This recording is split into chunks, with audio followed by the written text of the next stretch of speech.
شو الانطباع الأول بعد ما وصلتوا إلى بالي؟ مدينة جميلة صراحة الانطباع الأول إنه مليانة أجانب ومليانة مزز. بحطها والله غير أحطها. لا ما تحط. لا غير أحطها. مرحبا وأهلا فيكم بجزيرة بالي في أندونيسيا.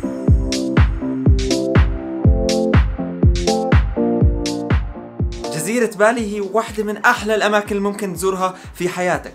هي واحدة من 18,000 جزيرة موجودة في دولة أندونيسيا، وممكن تلاقي فيها كل إشي بتدور عليه، سواء بتسافر بميزانية بسيطة زيي أو بدك تصرف $1000 في اليوم، بدك تتعمق بثقافة جديدة أو تشوف طبيعة وشلالات، جاي لرحلة تشرد أو لرحلة شهر عسل. بالي موجودة لتواكب جميع الأذواق.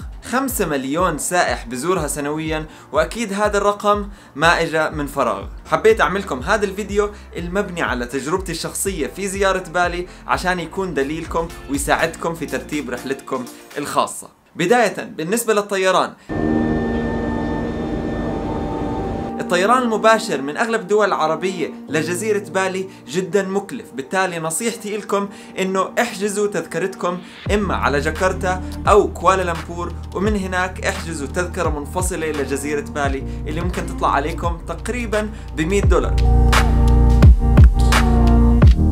أكثر وقت سياحي تزور فيه جزيرة بالي اللي هو من شهر 5 لشهر 11، هاي الأشهر اللي بيكون فيها الجو مشمس وجاف، بينما من شهر 12 لشهر 4 نسبة إنه يكون في أمطار أعلى بكتير.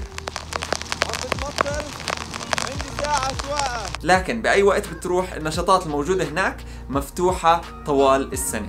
بالنسبة للفيزا،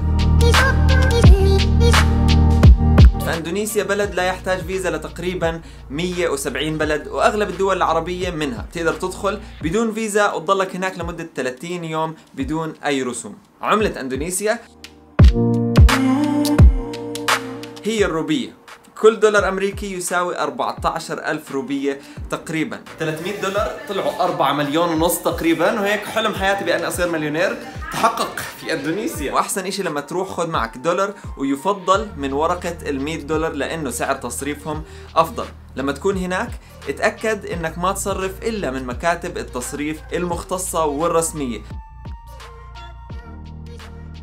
لأنه في كتير أماكن هناك بتصرف سعر التصريف عندها ممكن يبين إنه هو أفضل، لكن بأغلب الحالات بيكون في تكاليف مبطنة ما بيحكوا لك عنها، مثل إنه ياخدوا 5% بدل رسوم التحويل بدون ما يحكوا لك عنها طبعا، وبتلاقي حالك بدل ما تربح خسرت. المواصلات العامة على الجزيرة شبه معدومة، فأفضل طريقة إنك تستأجر سكوتر وإنت موجود هناك. أجار السكوتر باليوم بين 50 ل 70 ألف روبية، يعني تقريبا $5. يا جماعة احنا بقالنا أكتر من ساعة بنسوق. وطبعا الحذر كتير مهم بالقيادة هناك، لأنه في أندونيسيا القيادة على الجهة اليسرى من الشارع شغلة أغلبنا مش متعودين عليها. أما بالنسبة للتوصيل من المطار، إما بتاخد تاكسي من المطار، لكن الخيار الأفضل إنك تتواصل مع إقامتك قبل ما توصل هناك وتحكي لهم إنه هم يستقبلوك من المطار. أما بالنسبة للرجعة على المطار، ممكن إنك تاخد باص من المدينة اللي أنت موجود فيها للمطار. ممكن تسأل عن هذا الباص في مكان إقامتك اللي بتكون فيه قبل ما بدك تروح على المطار. ما كنت بعرف إنه في مواصلات عامة بتطلع من هون للمطار، بس طلع في زي شيرنج باص بيطلع أكثر من حدا بنفس الباص، باخذوهم على المطار. لقيته في هذا المكان ب60,000، سعر كتير كتير كتير ممتاز، أحسن من إنه الواحد ياخذ تاكسي ب300,000. التطبيقات اللي ممكن تحتاجها وأنت موجود هناك، أولاً جوجك وجراب. هاي التطبيقات تشبه كريم وأوبر الموجودين عنا، لكن منتشرين أكثر في شرق آسيا. هاي التطبيقات الحلو فيها ممكن تطلب سكوتر عليها أو تطلب سيارة. حلو الواحد هون بدل ما يطلب سيارة بطلب سكوتر، كثير مسلي أكثر. ثانياً جوجل ترانسليت. أغلب الشعب هناك بيحكي إنجليزي، لكن في حال اضطريت إنك تترجم كلامك ومش فاهم على حدا ممكن تستخدم هذا التطبيق. ثالثاً XE Currency. هذا التطبيق بيساعدك بإنك تعرف أسعار تصريف العملات وإنك تحول بين العملات بسهولة بدل ما تفتح آلة حاسبة وتغلب حالك. نهاية جوجل مابس، تطبيق الخرائط المعروف، ممكن من خلاله تعرف تتنقل بالمدينة بسهولة. أما بالنسبة للمبيت، بالي فيها كل انواع المبيت، من الهوستل ابو كلب اللي ب$2 لاكثر منتجعات فخمه ومرفهه في العالم زي ريتز كارلتون اللي ممكن توصل عنده الغرفه ب$1500. متوسط الاسعار للهوستلات قاعدين نحكي بين $2 و$10. المكان زي كانك داخل على معبد وفيه مسبح كمان. الليله هون ب$2 فقط. اما الغرف الخاصه في بيوت الضيافه والفنادق من 3 ل 4 نجوم ممكن تلاقيها بين $10 و$50. بينما الفنادق الاغلى والفلل الخاصه اللي على الاغلب ما راح تحتاجهم الا اذا انت رايح شهر عسل، الاسعار بتكون بين $50 ل $300، الا اذا كنت كتير غني وبدك تنزل بالمنتجع ابو $1500. وللناس اللي بتيجي هون فيش داعي يطلعوا من الفندق عشان يشوفوا حقول زراعه الارز، لانه عندهم الحقول الخاصه فيهم. على الاغلب انت ما راح تكون تحضرني اذا بتروح على هاي الاماكن، لكن اذا كنت عم تحضرني ممكن نتعرف.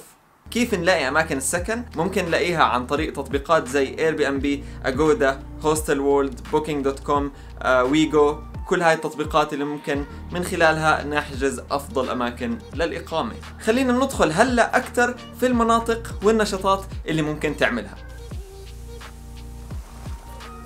الجزيرة مقسمة لمدن، المطار موجود في مدينة دنباسار، من هناك ممكن تطلع على المدينة اللي بدك تبدأ رحلتك منها. مدينتي المفضلة للإقامة كانت أوبود، مدينة موجودة على الجبال بالقرب من حقول زراعة الأرز. أجواءها أهدى بشوي من باقي الأماكن، جو مديتيشن ويوغا وفاباسانا ومن هالحكي. موجودة في وسط الطبيعة وممكن بخلال دقائق تطلع من شارع لتلاقي حالك في غابة بنص الطبيعة وفي أنهار، وهي برأيي أكثر مكان مناسب لإقامة الناس اللي طالعين شهر عسل. بعض الأشياء اللي ممكن تعملها وإنت موجود في مدينة أوبود: لازم وإنت هناك تزور غابة القرود The Monkey Forest، بس انتبه لأنه القرود هناك حرامية محترفين. الموضوع رعب. نط علي قرد وفتح الجيب اللي بالجنب وأخذ الإيربودز تبعوني. البنت اللي بتمشي هناك عمالها بتعيط خايفة من القرود. في عندك الريدج ووك، ممشى في نص الطبيعة موجود في نص المدينة.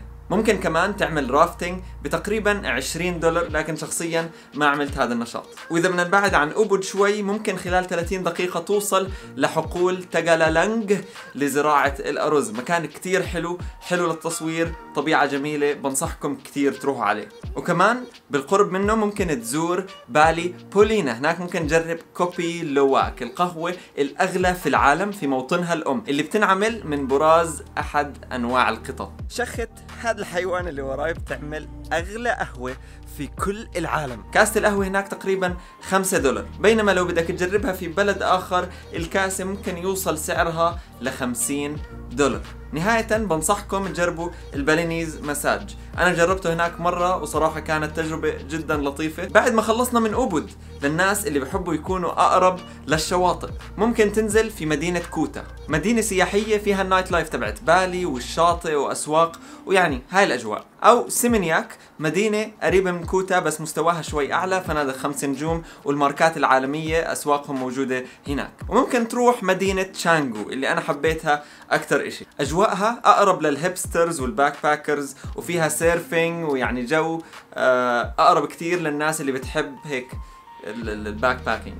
وانصحكم وانتم هناك تجربوا السيرفينج، من التجارب المميزة اللي بحب لو رحت هناك كمان مرة اني اعيدها. على اي حال هاي المناطق الثلاث بينهم بين بعض تقريبا نص ساعة بالسكوتر، فبتقدر تتنقل بيناتهم بكل سهولة وراحة. اذا بدكم تبعدوا عن هاي المناطق اكتر شوي ممكن تروحوا لمدينة مندك، مدينة جبلية جوها ابرد من بالي، في جنبها بحيرة والمنطقة مليانة شلالات، وبالطريق إلها ممكن تشوفوا الفندق المهجور وكمان تتصوروا مع بوابة بالي. الخيار الثاني لأنكم تبعدوا أكثر شوي إنكم تروحوا على الجزر المجاورة لبالي زي لومبوك وجيلي آيلاند، بس اللي أنا رحت عليها نوسا بينيدا، كانت جدا جميلة، فيها طبيعة مبهرة والناس أقل بكتير من بالي. الخيار الثالث لرحلة بعيدة شوي، إذا عندكم روح مغامرة كبير ممكن تروحوا على بركان آيجن. هو مش موجود على جزيرة بالي، موجود جنبها على جزيرة جافا، لكن ممكن تروح له من جزيرة بالي. وبنفس الوقت إذا مش حابب تبعد كتير عشان تطلع على بركان، في بركان باتور موجود في جزيرة بالي ممكن تطلعوا، بس أنا شخصيا ما طلعته فما بعرف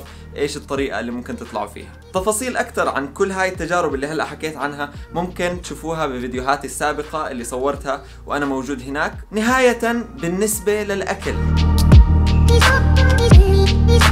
اسهل اشي تطلبه اللي هو ناسي تشامبور، معناها بالعربي رز ميكس. هيك بيكون في اكثر من نوع طبيخ بحطوا لك اياهم مع رز، ويعني حسب انت ايش بتختار انواع الطبيخ اللي حواليها وبتاكل. الصحن كله مع الكوكونات $3. وكمان ممكن تاكل ناسي غورينج او مي غورينج اللي هم اما نودلز او رز مقلي بيكون مع خضار او لحوم او حسب انت ايش بتطلبه. من اكل الشارع ممكن تجرب ناسي ايام اللي هي صراحة هي خبصة كتير شغلات، توفو مع كرات دجاج مع شوربة مع نودلز مع هيك كتير اشياء ممكن تشتريها بكتير اماكن بالشارع، وسعرها تقريبا $0.5. وبالنسبة للمطاعم اللطيفة اللي لقيتها وانا موجود هناك اللي ممكن تجربوها، في أبد مطعم سيبيا، مطعم شعبي صغير لطيف، او بتروح مطعم ليانا، هذا المطعم شوي رومانسي اكتر. جايين نتعشى في مطعم، شوفوا الطاولة، بس انسوا الطاولة، طلعوا هون. يا سلام، الله الجمال ده كله.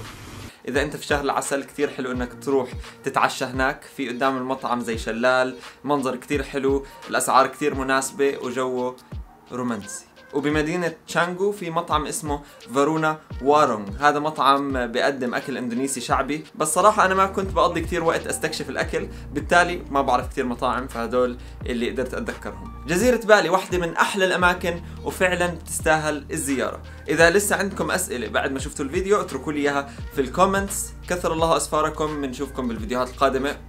سلام. أنت لسه شغال؟ عشان نافيجيتور خش علينا، خش كده، احنا مش هنخش كده، انت خشش علينا هتكسرنا. حدد ده وجهتك. شمال بقت يمين. قاسم مقرر ان هو يقتلنا النهارده، فاحنا دلوقتي متجهين الى اي مكان في اي بتنجان. عشا حج.